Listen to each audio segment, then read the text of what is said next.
نن خبریال لمانځل کیږي. اول به دلته یو نیوکه وکړم، هغه دا چې ای کاش دا کار حکومت کړی وی، د کورنیو چارو وزارت، د اطلاعاتو فرهنګ وزارت او نور اړوندو ادارو. لومړی مسؤلیت ستاسو دی، دا زما نظر دی، شاید اشتباهي. راځئ دغه کسان چې په دې سختو شیبو کې دلته پاتې کیږي او دلته کار کوي، هغه ستاسو له ادرس څخه یې ملاتړ وشي. زه به دغه ورځې په تمه باندې وم، لکه څنګه چې د افغانستان د رسنیو د حکومت مرکز مشر وویل چې د رئیس ابوالوزرا سره دغه خبریالان ورځي او هلته ورسره کښېني او خپلې خبرې ورسره شریکوي. یا هم یوه ورځ دا خبریالان وکولی سي د اسلامي امارت د رهبر سره نږدې وګوري او له هغې سره خپلې کشالې شریکې کړي. په دې هیله یم، دا مې توقع ده او دا مې پر تاسو باندې غږ دی چې دا غږ ورسوئ، خپل ځوانان در وغواړئ، تاسو یې ملاتړ وکړئ، تاسو یې حمایت وکړئ. 2.5 کاله تېر سوي دي. زه د اطلاعاتو فرهنګ دا بهانه نه منم چې مثلا وخت کم و. ستا لپاره کافي وخت و، موږ ورځ لرو د خبریال، پر هغه ورځ باندې پروګرام جوړ کړه. که ښه دی که بد دی، نن دې همدا خبریال دی. په بده ورځ هم در سره دی، په لمر کې هم در سره دی، په سختي کې هم در سره دی، په هر ځای کې دوی در سره ولاړ دي. نو ته یې ملاتړ وکړه، ته هغه ته د زړه ډاډ ورکړه، ته هغه ته دا یقین ورکړه چې دا د وطن دی، دا د خاوره ده. بل یوه غوښتنه زما هغه د تعریف څخه زه تېرېږم نن. متاسفانه پر 2.5 کلونو کې تر اوسه پورې هم د رسنیو په اړه باندې یو واحد آدرس موجود نه دی. هر څوک کولی سي له ډارو له دې له قانون پرته تا ونیسي.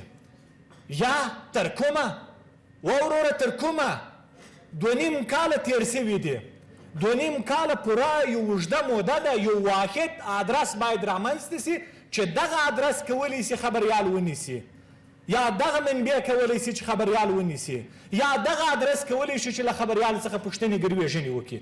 اوس متاسفانه د سړک پر سر هم تا یو څوک ډېر راحت نیولی سي. تر کومه دا ما دپاره نور کفایت نه کوي چې ما ته ووایي چې 2.5 کاله پوره کافي موده ده. کار پرې وکړه.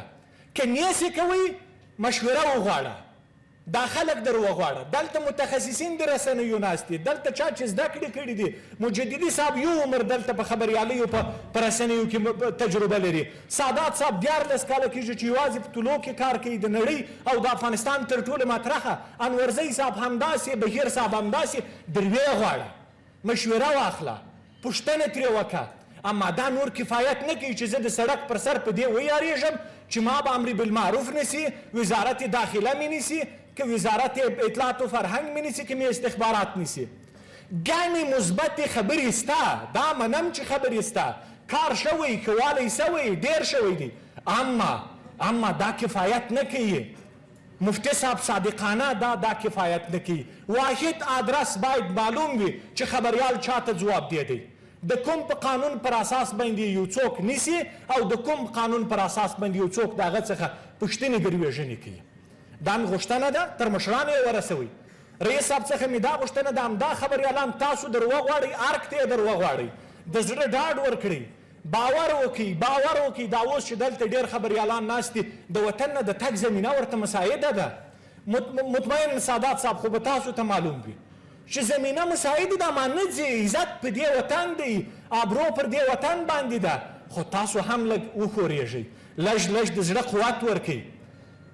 د بل طرف د بنسټونه دي، کور یې آباد، اما بسندویه نه دي وروره. دا زه نه منم. ته د دې خبریال په نوم باندې کار کوې، ستا مسؤلیت هم دا خبریال دی. ته که د تا د هغه فلسفه وجودي د تا د دې خبریال ده، دا خبریال دی چې ته موجود یې، دا بسنه نه کوي. راسه ورسره کښېنه، مشکلات یې واوره، ستونزې یې واوره، ورهوار یې کړه او د هر څه حساب ورکړه. دا شفافیت رامنځته شوی دی. کور ماباد دا خو نورې هم ګړندی کړئ. بل طرف ته زموږ خویندې دي، دا ټولې اتلانې دي صادقانه. په دې وطن کې په اوسني وضعیت کې چې ادرس هم نه دی معلوم، زما خور راځي او اوس هم خبریالي کوي. دا صادقانه د یو وطن باندې د یوې مینې خور زړه دی، دا په وطن باندې د یوې دردېدلې خور زړه دی. باور وکړئ. دا خویندې که وغواړي ولاړې سي صادقانه دوی ته بیا تر موږ هلکانو هم زمینه ښه مساعده ده.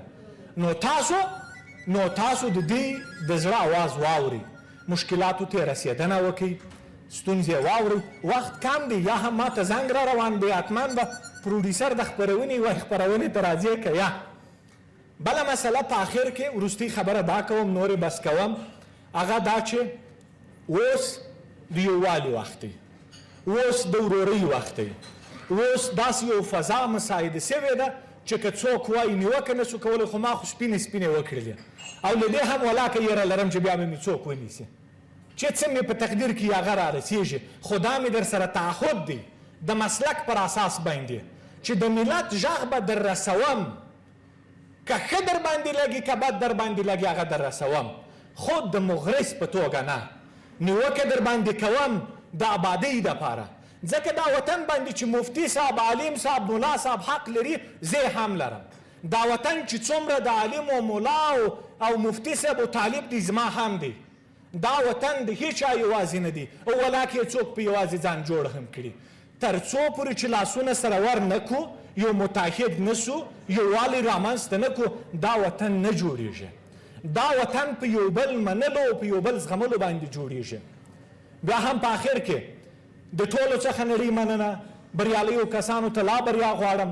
دغسې خپرونې سړي ته د زړه قوت ورکوي چې یو څوک شته، مجددي صاحب د کور آباد وي، یو څوک شته چې زما کارونه ستایي، یو څوک شته چې زما پوښتنه کوي.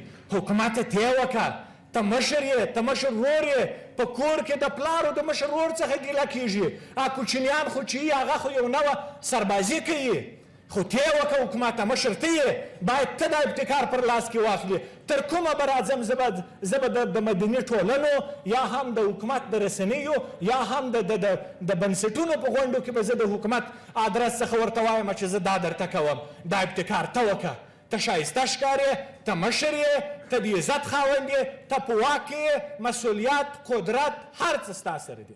کور ماباد د یو تلپاتې، سرلوړي، آزاد، آباد افغانستان په هیله. کور ماباد. مننه.